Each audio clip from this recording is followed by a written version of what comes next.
Bagong taon pero lumang ugali pa rin? Paano nga ba talagang magbagong buhay?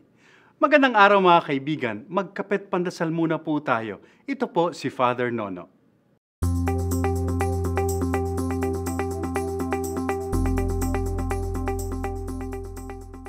Mga kaibigan, nasa ikalawang linggo na po tayo ng bagong-bagong taong ito ng 2019.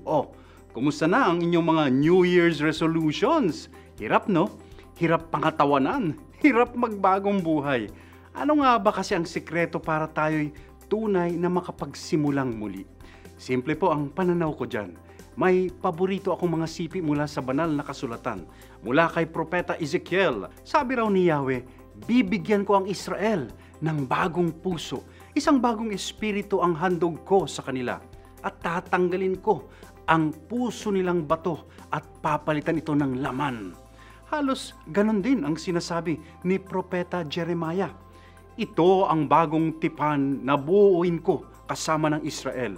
Ilalagay ko ang batas sa loob-looban nila. Isusulat ko ito sa kanilang mga puso.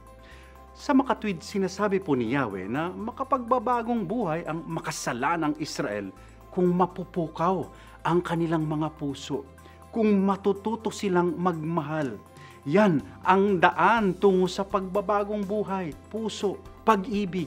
At kaya nga dumating si Jesus, ang bagong tipan upang ipamalas sa atin, ituro sa atin sa krus ang wagas, walang katumbas na pag-ibig ng Diyos. The greatest love of all. Batid po natin yan sa ating mga karanasan. Noong na-in-love tayo, marami tayong binago sa sarili natin, di ba?